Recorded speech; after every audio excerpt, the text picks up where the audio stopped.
पिछले क्लास में हमने तंत्रिका कोशिका, न्यूरॉन, जिसकी क्रियाविधि और संरचना दोनों का अध्ययन किया था।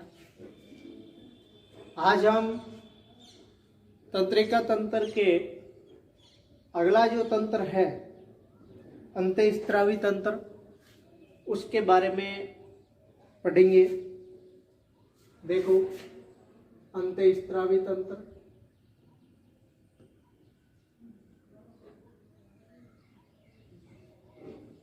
अंतःस्रावी तंत्र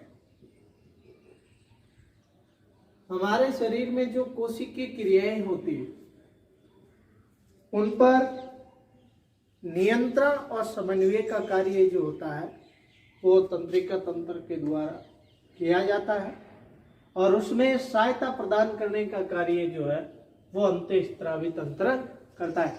जैसे कि कोई भी कोशिकीय क्रिया होती है, शरीर की जो क्रियाएं होती है, उन सब के संचालन, नियमन, नियंत्रण, समन्वय, इन सब का कार्य तंत्रिका तंत्र के द्वारा किया जाता है।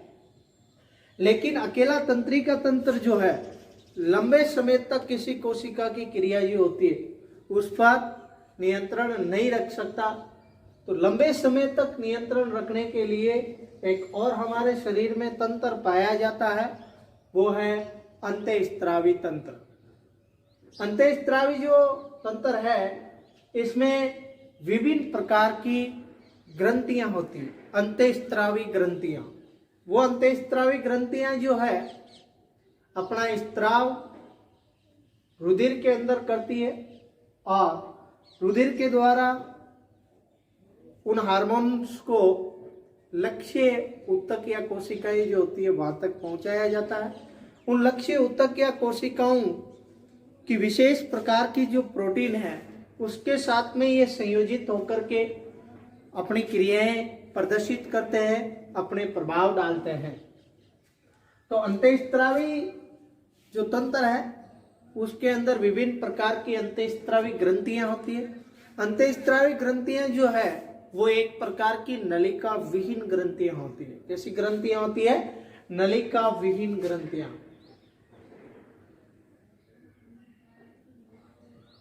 नलिका विहीन ग्रंथियां होती है, यानी कि अंतःस्रावी ग्रंथियां जो होती है उनका स्त्राव नलियों में न होकर के सीधा रुधिर में होता है। नलिका विहीन ग्रंथियां हैं, ये अपना स्त्राव सीधे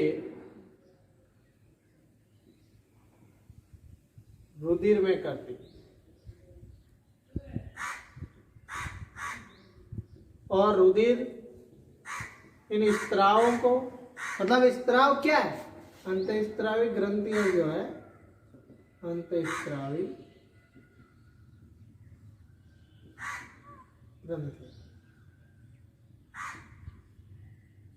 अंतःस्रावी ग्रंथियों के द्वारा किसका स्त्राव होता? हार्मोन्स का स्त्राव होता। हार्मोन्स, ये हार्मोन्स, वैसे हम बात करें तो ये नलिका विहीन है, अपना स्त्राव सीधे रुधिर में करती है, मतलब हार्मोन सीधे रुधिर में स्त्रावित किए जाते हैं। रुधिर के द्वारा इन हार्मोन्स को कहाँ पहुंचाया जाता है? लक्ष्य कोशिका या लक्ष्य ऊतकों तक पहुंचाया जाता है, और वहां जाकर के ये हार्मोन अपना प्रभाव दर्शाते हैं। देखो, हम हमारे शरीर में उपस्थित विभिन्न प्रकार की अंतःस्रावी जो ग्रंथियां हैं उनके बारे में आज चर्चा करेंगे। सबसे पहले जिस ग्रंथि की हम बात करेंगे वो है हाइपोथैलेमस। हाइपोथैलेमस,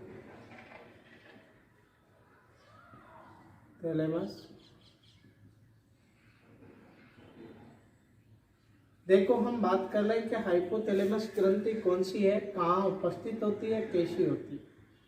हमने जैसे केंद्रीय तंत्रिका तंत्र पढ़ा था, और केंद्रीय तंत्रिका तंत्र में हमने फर्स्ट जो भाग पढ़ा था अगर मस्तिष्क। अगर मस्तिष्क में 3 पार्ट पढ़े थे, प्रेमस्तिष्क, थैलेमस, हाइपोथैलेमस।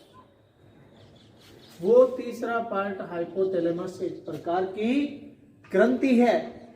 ये तो हम ये कह सकते हैं कि ये अग्र मस्तिष्क के थैलेमस के आधार, थैलेमस जो आधार है उसके डायेनसिफेनोल पर स्थित थी हाइपोथैलेमस।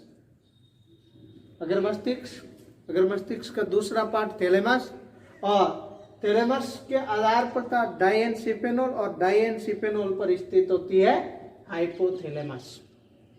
हाइपोथैलेमस के बारे में हमने ये भी जाना था कि हमारे शारीरिक क्रियाओं में जैसे ऐच्छिक क्रियाएं होती है, जैसे भूख, प्यास, थकान, निद्रा, मनोभावना की अभिव्यक्ति, वो सब कार्य हाइपोथैलेमस के द्वारा क्या किए जाते हैं, नियंत्रित किए जाते हैं। तो हम ये कह सकते हैं कि हाइपोथैलेमस क्या है, हमारे अग्र मस्तिष्क में उपस्थित होती है।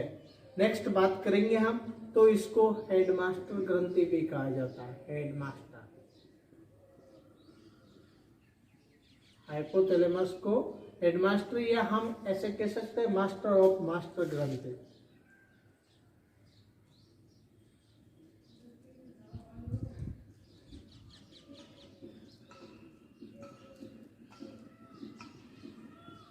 मास्टर ऑफ मास्टर ग्रंथि, हेडमास्टर ग्रंथि या मास्टर ऑफ मास्टर ग्रंथि इसको क्यों कहा जाता है, क्योंकि हाइपोथैलेमस जो है वो पीयूष ग्रंथि पर नियंत्रण का कार्य करती है। हाइपोथैलेमस द्वारा स्त्रावित जो हार्मोन है वो पीयूष ग्रंथि पर नियंत्रण का काम करते हैं। पीयूष ग्रंथि हमारे शरीर की मास्टर ग्रंथि है, और पीयूष पर नियंत्रण करने की वजह से इसको हेडमास्टर कहा जाता है। मास्टर पर कंट्रोल है तो इसको हम क्या कहेंगे, हेडमास्टर या मास्टर ऑफ मास्टर।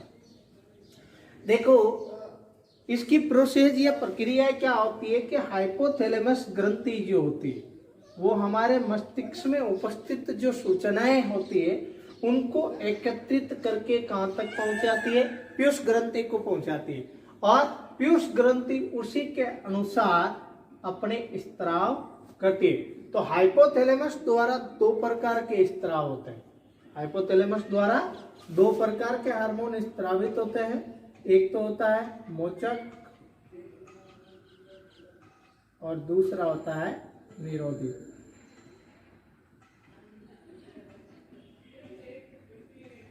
मोचक या प्रेरक भी हम कह सकते हैं,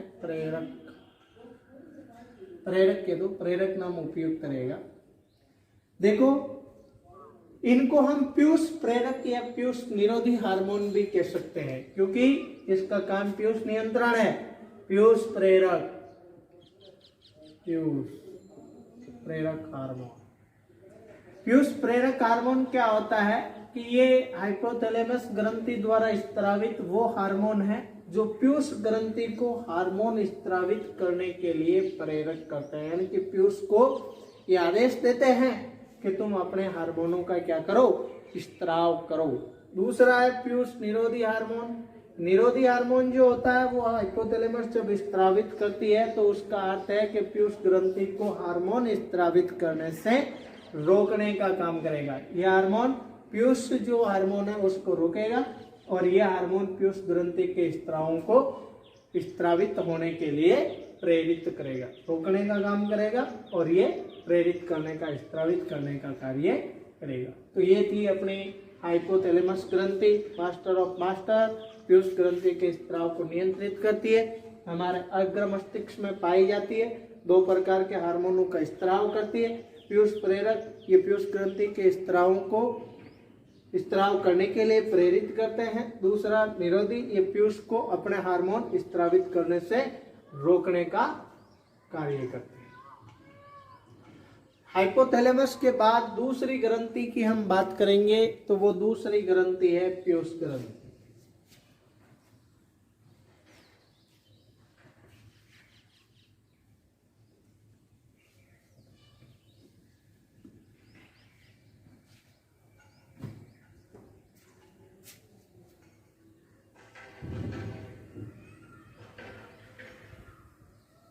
पीयूष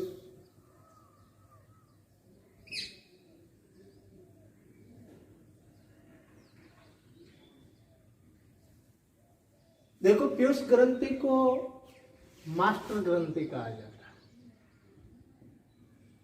मास्टर, ये ग्रंथि भी अपने मस्तिष्क में उपस्थित होती है। अगर मस्तिष्क में पाई जाती है मटर के दाने के आकार। अगर मस्तिष्क में, अगर मस्तिष्क में, या हम यूं कह सकते हैं हाइपोथैलेमस के पास नजदीक की उपस्थित होती है।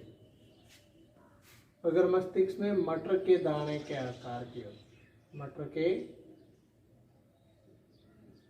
दाने के आकार। पीयूष ग्रंथि को क्या कहते हैं? मास्टर ग्रंथि। क्यों? क्योंकि ये बाकी की जो ग्रंथियां अपने शरीर की, शेष शरीर की सभी ग्रंथियां जो है उन सब पर नियंत्रण करने का कार्य पीयूष ग्रंथि के द्वारा किया जाता है, इसलिए इसको मास्टर ग्रंथि कहा जाता है। ये उपस्थित कहाँ होती है? अपने अग्र मस्तिष्क में। आकार कैसा होता है? मटर के दाने का आकार। पीयूष ग्रंथि के दो भाग होते हैं। पीयूष ग्रंथि के कितने भाग होते हैं? दो भाग। फर्स्ट भाग adeno hypophysis, adeno hypophysis,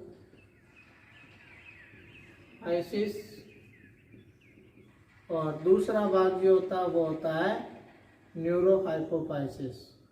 neuro hypophysis, adeno hypophysis और न्यूरो हाइपोफाइसिस। एडिनो हाइपोफाइसिस को अग्र पीयूष कहा जाता है। क्या कहते हैं? अग्र पीयूष। अग्र पीयूष। और न्यूरो हाइपोफाइसिस का मतलब है पश्य पीयूष। पश्य, यानी पीयूष ग्रंथि के दो भाग, अग्र पीयूष और पश्य पीयूष। अग्र पीयूष को कहते हैं एडिनो हाइपोफाइसिस, पश्य पीयूष को कहते हैं न्यूरो हाइपोफाइसिस। पीयूष ग्रंथि के द्वारा देखो कौन कौन से हार्मोन स्त्रावित होते हैं। पीयूष ग्रंथि के द्वारा वृद्धि हार्मोन सोमेटोट्रोपिन, गाइनेडोट्रोपिन, वेसोप्रिन, प्रोलैक्टिन हार्मोन जो होते हैं वो स्त्रावित किए जाते हैं। देखो, वृद्धि हार्मोन सोमेटोट्रोपिन,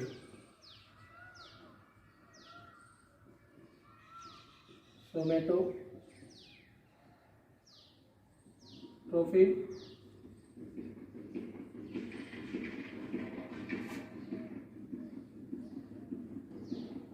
वेसोप्रिन,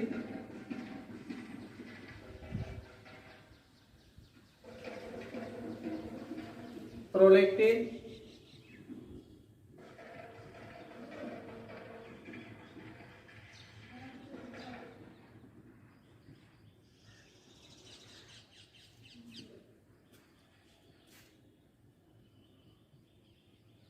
ऑक्सीटोसिन,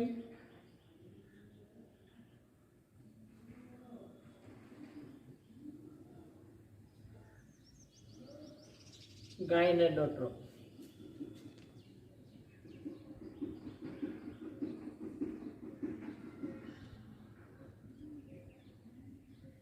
पीयूष द्वारा स्त्रावित हार्मोन सोमेटोट्रोपिन वृद्धि हार्मोन, वेसोप्रिन, प्रोलैक्टिन,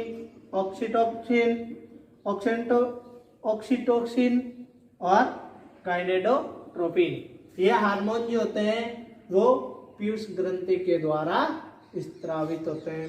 मास्टर ग्रंथि मटर के दाने के आकार के दो भाग, एडिनो हाइपोफाइसिस, न्यूरो हाइपोफाइसिस, मतलब अग्र पीयूष और पश्य पीयूष। इसके द्वारा हार्मोन जो होते हैं सोमेटोट्रोपिन, वेसोप्रिन, प्रोलैक्टिन, ऑक्सीटोसिन और गाइनेडोट्रोपिन।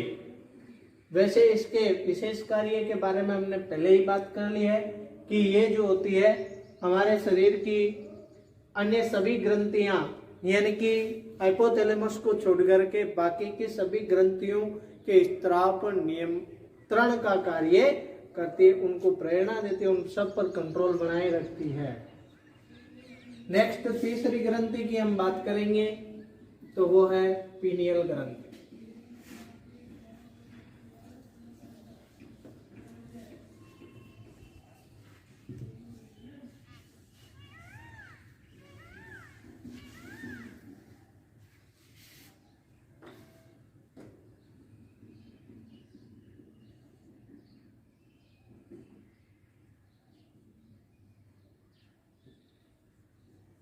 पीनियल ग्रंथि, पीनियल ग्रंथि भी हमारे मस्तिष्क में उपस्थित होती है। मस्तिष्क में स्थित होती है एक बार। देखो, हाइपोथैलेमस भी मस्तिष्क में, पीयूष भी मस्तिष्क में और पीनियल भी मस्तिष्क में ही उपस्थित होती है। पीनियल ग्रंथि जो होती है इसके द्वारा मेलेटोनिन नामक हार्मोन का स्त्राव होता है।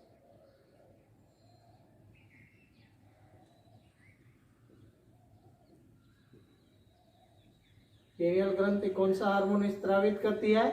मेलेटोनिन। मेलेटोनिन हार्मोन या पीनियल ग्रंथि का कार्य क्या होता है? दैनिक लय का कार्य होता है। दैनिक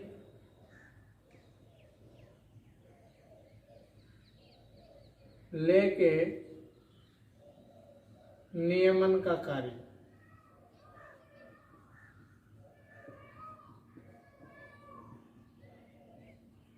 दैनिक लय के नियमन के कार्य का अर्थ है कि जिस प्रकार से समय पर सोना व समय पर जागना। देखो, हम डेली रोजाना जिस समय सोते हैं उस समय हमें नींद आ जाती है। परमानेंट वो एक टाइम फिक्स हो जाता है कि उसी समय हमारे को निश्चित समय पर क्या है, नींद आने लग जाती है। रोज हम सुबह जिस समय उठते हैं उसी समय क्या होता है, डेली हम सुबह उठ जाते हैं।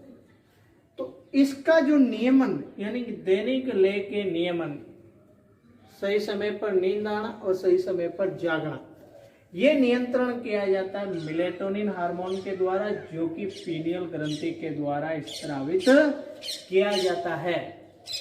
पीनियल ग्रंथि दैनिक लय के नियमन का कार्य करती है, इसलिए इसको जैविक घड़ी या बायोलॉजिकल क्लॉक कहा जाता है। पीनियल ग्रंथि को क्या कहा जाता है? जैविक घड़ी। ये जीवों की घड़ी है जो सोने और जागने के चक्कर को नियंत्रित करती है। बायोलॉजिकल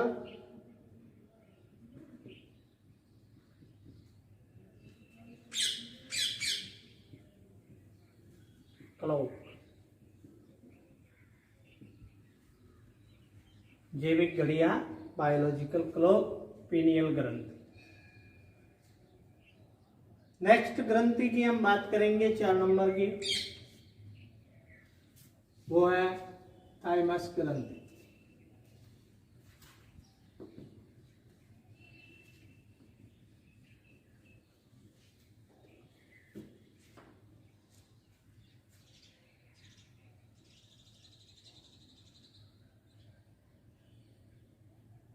चलो पहले थायराइड ग्रंथि। थायराइड ग्रंथि, थायराइड ग्रंथि हमारे गले में पाई जाती है। हमारे गले में पाई जाती है। थायराइड ग्रंथि कहाँ उपस्थित होती है? गले में स्थित होती है। थायराइड ग्रंथि के द्वारा थायरोक्सिन नामक हार्मोन का स्त्राव होता है। थायरोक्सिन। थायराइड ग्रंथि कौन सा हार्मोन स्त्रावित करती है? थायरोक्सिन हार्मोन का स्त्राव करती है। थायरोक्सिन हार्मोन जो होता है कोशिकीय उपापचय, कोशिकीय उपापचय तथा आरबीसी निर्माण में सहायक होता है। कोशिकीय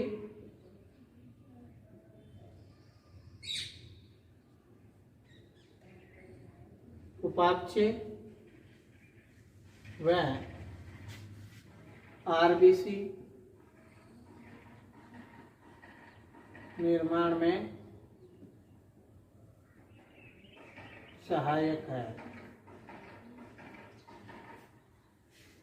कोशिकीय उपापचय और आरबीसी मतलब रेड ब्लड सेल के निर्माण में थायरोक्सिन हार्मोन जो होता है वो सहायक होता है। ऐसे हम बात कर सकते हैं कि जैसे वसा, प्रोटीन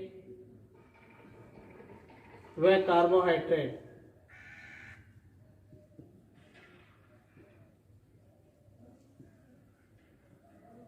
के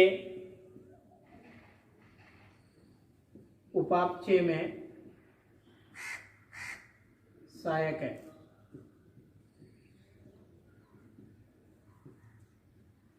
थायरोक्सिन हार्मोन क्या करता है? वसा, प्रोटीन और कार्बोहाइड्रेट के उपापचय में सहायक होता है, आरबीसी निर्माण में सहायक होता है, थायराइड ग्रंथि द्वारा स्त्रावित होता है, ये ग्रंथि गले में पाई जाती है। नेक्स्ट हम बात करें कि थायरोक्सिन हार्मोन जो होता है इसका निर्माण जो होता है थायराइड ग्रंथि द्वारा आयोडीन की उपस्थिति में होता है। तो हम यूं कह सकते हैं आयोडीन थायरोक्सिन निर्माण में सहायक है।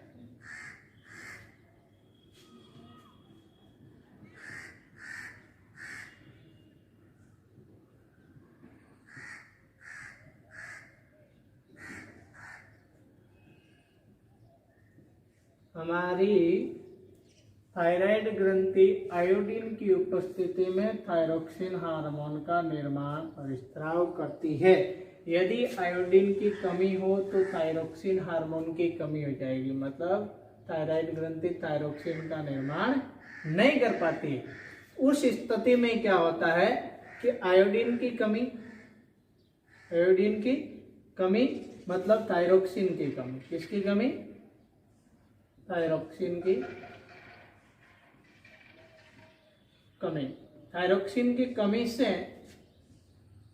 गलगंड या गेंगा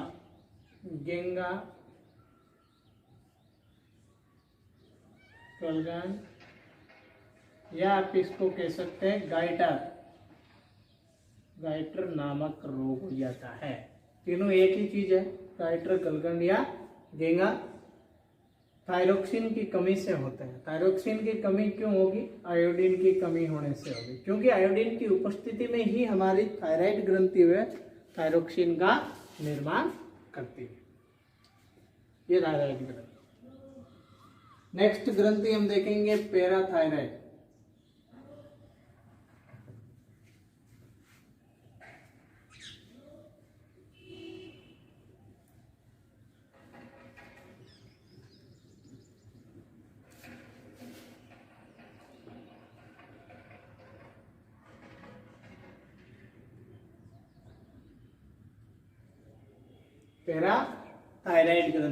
पैराथायराइड ग्रंथि भी हमारे गले में उपस्थित होती है। कहाँ उपस्थित होती है? गले में। थायराइड भी गले में, पैराथायराइड भी गले में स्थित होती है। पैराथायराइड ग्रंथि के द्वारा पैराथार्मोन का स्त्राव होता है।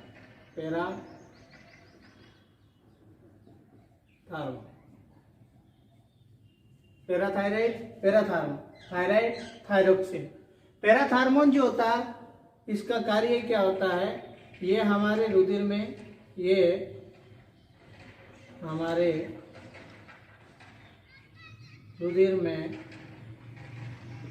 कैल्शियम व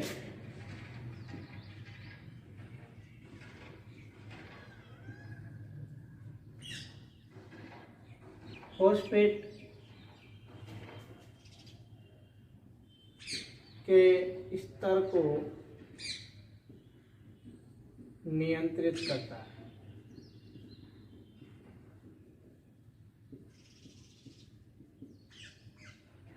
देखो, पैराथार्मोन हमारे रुधिर में कैल्शियम और फॉस्फेट के स्तर को नियंत्रित करने का कार्य करता है। छोटे प्रश्नों के लिए वेरी इंपॉर्टेंट है। हमारे रुधिर में कैल्शियम व फॉस्फेट का स्तर किस हार्मोन के द्वारा नियंत्रित किया जाता है? तो वो पैराथार्मोन है। नेक्स्ट अगर हम बात करें कि पैराथार्मोन की कमी से, यदि पैराथार्मोन की कमी हो जाए तो इसे टिटेनी नामक रोग हो जाता है। टिटेनी नामक टिटेनी रोग होता है। पैराथायराइड कैल्शियम फॉस्फेट का स्तर नियंत्रित रहेगा, पैराथायराइड ग्रंथि गले में होगी, पैराथ हार्मोन की कमी हो जाएगी तो क्या होगा, टिटेनी नामक रोग हो जाता है।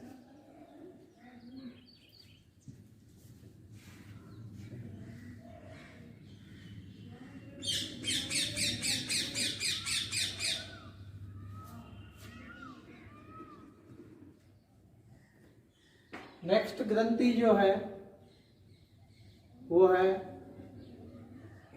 थाइमस ग्रंथि। थाइमस ग्रंथि जो होती है वो हमारे वक्ष में स्थित होती है, छाती में स्थित होती है। जैसे हम बात कर सकते हैं कि हमारे हृदय तथा महाधमनी जो होती है इसके ऊपरी साइड में थाइमस ग्रंथि पाई जाती है। तो यूं कहे गए वक्ष स्थल में या वक्ष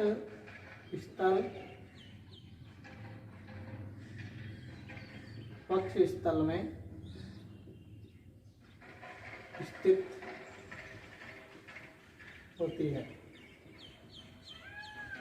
थाइमस ग्रंथि के द्वारा थाइमोसिन का स्त्राव होता है।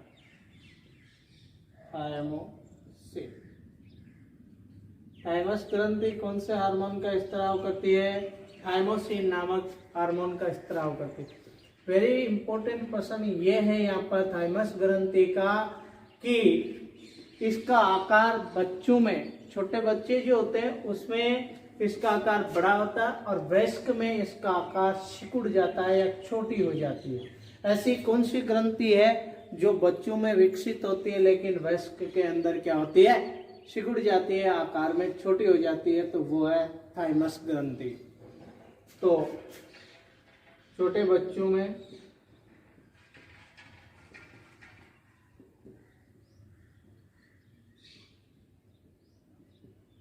इसका आकार बड़ा होता है लेकिन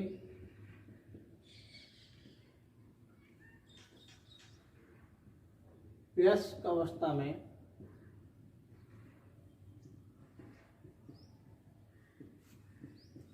ये सिकुड़ जाती है। कौन सी ग्रंथि, थाइमस ग्रंथि। कौन सा स्त्राव, थाइमोसिन। छोटे बच्चों में आकार बड़ा, वयस्क में आकार छोटा।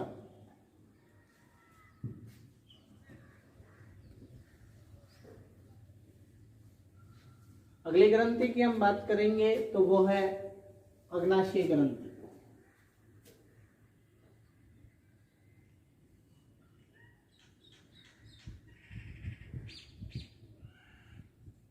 अग्नाशयी ग्रंथि। अग्नाशयी ग्रंथि एक मिश्रित ग्रंथि है जो कि हमने शुरुआत में जब पाचन तंत्र पढ़ा था और पाचक ग्रंथियां पढ़ी थी उस समय इसके बारे में जानकारी ली थी कि अग्नाशयी ग्रंथि जो है एक प्रकार की मिश्रित ग्रंथि है। मिश्रित ग्रंथि, मिश्रित ग्रंथि। मिश्रित ग्रंथि है मतलब कि ये क्या है,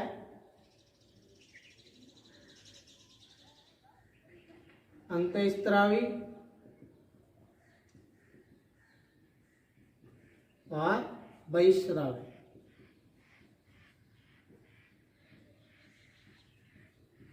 दोनों प्रकार का व्यवहार करती है।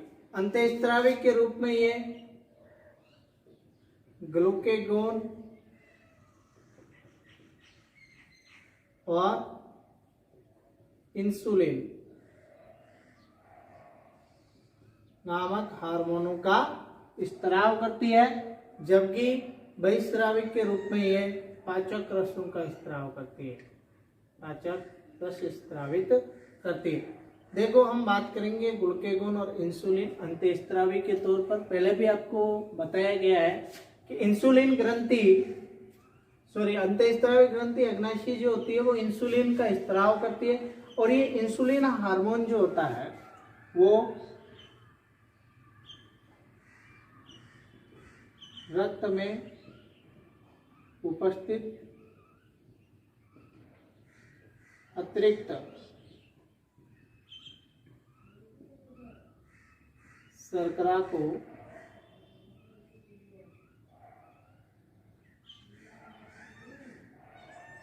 ग्लाइकोजन में बदलती है। और ग्लूकेगॉन जो होता है वो रक्त में शर्करा की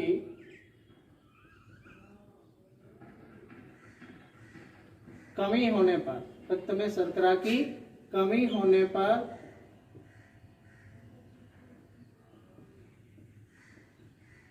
कोशिकाओं के ग्लाइकोजन को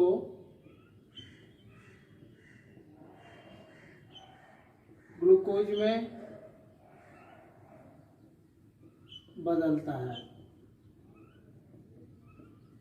या परिवर्तित करता है। तो हम ये कह सकते हैं कि ये दोनों हार्मोन क्या करते हैं, रुधिर के अंदर शर्करा के स्तर को नियंत्रित करने का काम। कम होगी अगर रुधिर के अंदर शर्करा का स्तर मान लीजिए ज्यादा हो, तो उस स्थिति में अग्नाशय द्वारा इंसुलिन स्त्रावित होकर ये इंसुलिन क्या करेगा, उपस्थित अतिरिक्त शर्करा उसको ग्लाइकोजन में बदल देगा और ग्लाइकोजन हमारी कोशिका में ग्लाइकोजन सिंचित हो जाएगा।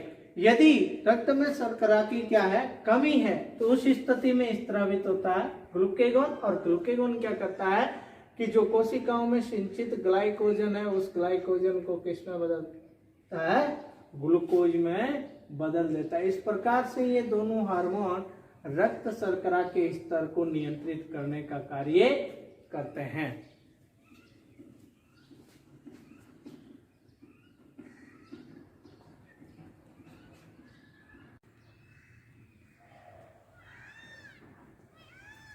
अगली ग्रंथि हम देखेंगे अधिवर्कक ग्रंथि या एड्रिनल ग्रंथि।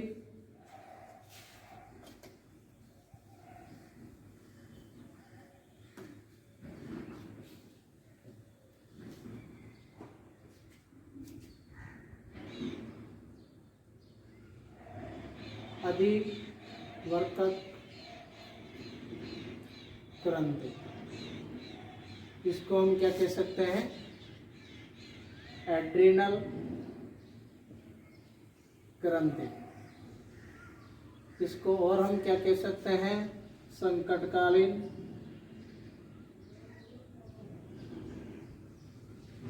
ग्रंथि। इसको हम और क्या कह सकते हैं, 3F ग्रंथि। इसको और हम क्या कह सकते हैं, RS ग्रंथि। अधिवर्कक ग्रंथि, एड्रिनल ग्रंथि, संकटकालीन ग्रंथि, 3F ग्रंथि या 4S ग्रंथि। वेरी इंपॉर्टेंट है, 5 नाम, कोई से भी नाम से पूछा जा सकता है। ठीक है, ये हमारे वर्कक जो होते हैं उनके ऊपर एक जोड़ी अधिवर्कक ग्रंथि पाई जाती है। 2 वर्कक है, एक जोड़ी वर्कक है, तो दोनों वर्ककों के ऊपर 2 अधिवर्कक ग्रंथि, मतलब एक जोड़ी अधिवर्कक ग्रंथि उपस्थित होगी। यह अधिवर्कक ग्रंथि जो होती है इसके द्वारा 2 प्रकार के हार्मोन स्त्रावित किए जाते हैं। इस नाम से हम देखेंगे, देखो एड्रेनालिन,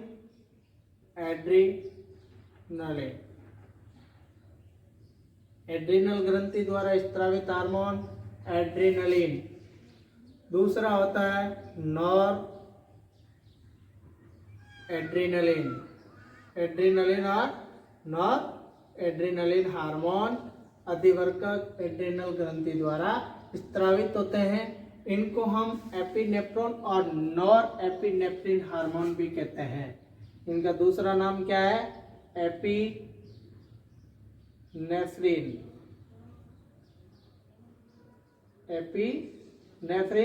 और नॉर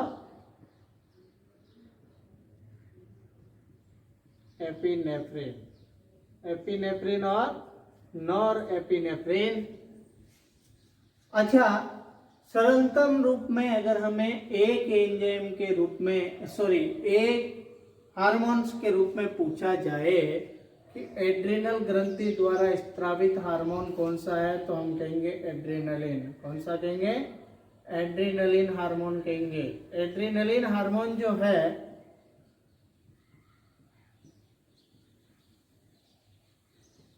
इसको संकटकालीन हार्मोन भी हम कह सकते हैं। संकटकालीन, क्योंकि ग्रंथि कौन सी है? संकटकालीन। संकटकालीन ग्रंथि है तो स्त्रावित हार्मोन कौन सा होगा? संकटकालीन हार्मोन होगा। अच्छा, संकटकालीन हार्मोन इसको किस कारण से कहते हैं? क्योंकि देखो कि यह हार्मोन जो है, वैसे हम बात करें कि जब हमारा शरीर या हम किसी विपरीत परिस्थितियों में होते हैं, संकट की स्थितियों में होते हैं, तो इस स्थिति में हमारे शरीर पर नियंत्रण रखने का कार्य एड्रेनालिन हार्मोन्स के द्वारा किया जाता है, जो कि अधिवर्कक या एड्रेनल ग्रंथि द्वारा स्त्रावित होता है। जैसे श्वसन दर,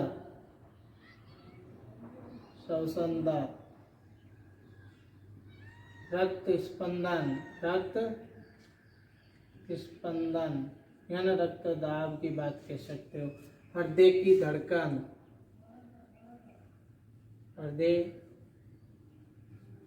धड़कन,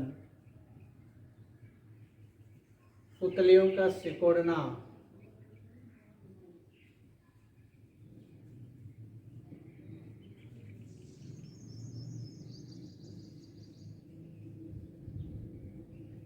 ये सब नियंत्रण संबंधित कार्य किसके द्वारा किए जाते हैं? एड्रिनल हार्मोन इसको नियंत्रित करता है, एड्रेनालिन ग्रंथि के द्वारा स्त्रावित होता है।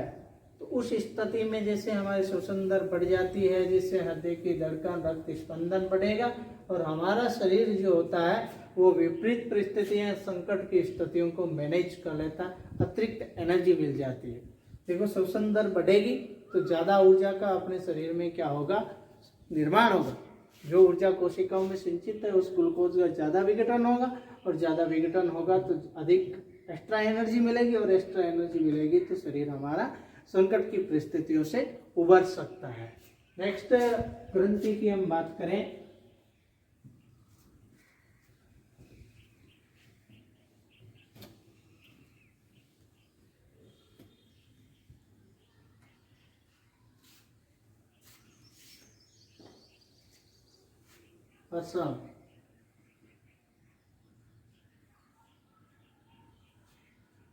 पसंद जो ग्रंथि है, ये हमने नर जनन अंग जो पढ़े थे उसके अंदर प्राथमिक अंग जो है नर के अंदर, प्राइमरी रिप्रोडक्टिव ऑर्गन्स के अंदर हमने टेस्टिस को पढ़ा था, पसंद को पढ़ा था।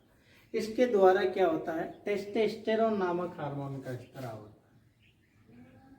टेस्टोस्टेरोन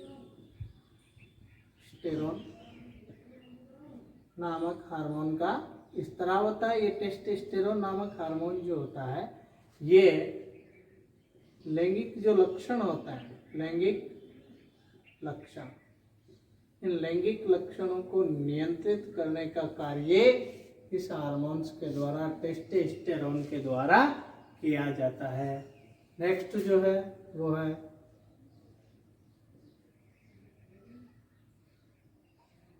अंडाशय ग्रंथि।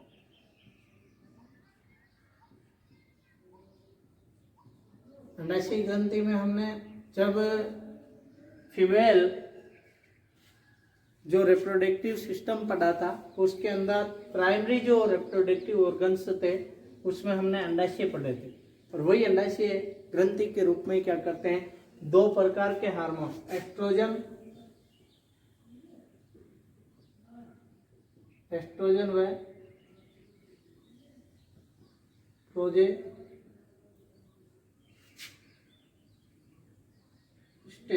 प्रोजेस्टेरॉन नामक हार्मोन का स्त्राव करता है। देखो, पसंद में इस प्रकार से हो सकता है, नर लैंगिक या नर जनन हार्मोन कौन सा है? टेस्टोस्टेरोन। मादा जनन हार्मोन कौन सा है? एस्ट्रोजन और प्रोजेस्टेरोन। एस्ट्रोजन और प्रोजेस्टेरोन दोनों हार्मोन जो होते हैं वो स्टेरॉइड हार्मोन होता है। कैसे हार्मोन है? स्टीरॉयड स्टीरॉयड हार्मोन होता है। किस प्रकार के हार्मोन है? स्टीरॉयड हार्मोन है एस्ट्रोजन और प्रोजेस्टेरोन।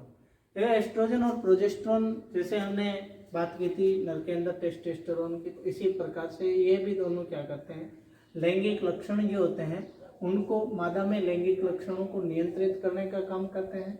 साथ ही मासिक चक्कर,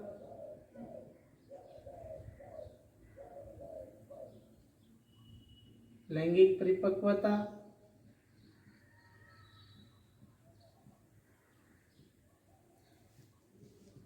व गर्भ अनुरक्षण का कार्य करते हैं। गर्भ अनुरक्षण का कार्य एस्ट्रोजन व प्रोजेस्टेरोन हार्मोन्स के द्वारा किया जाता है। इसी के साथ हमारे ग्रंथियों का चैप्टर पार्ट नंबर 2 जो है वो कंप्लीट होता है। इसी पॉइंट के साथ में लास्ट तंत्र अंतःस्रावी तंत्र ही था।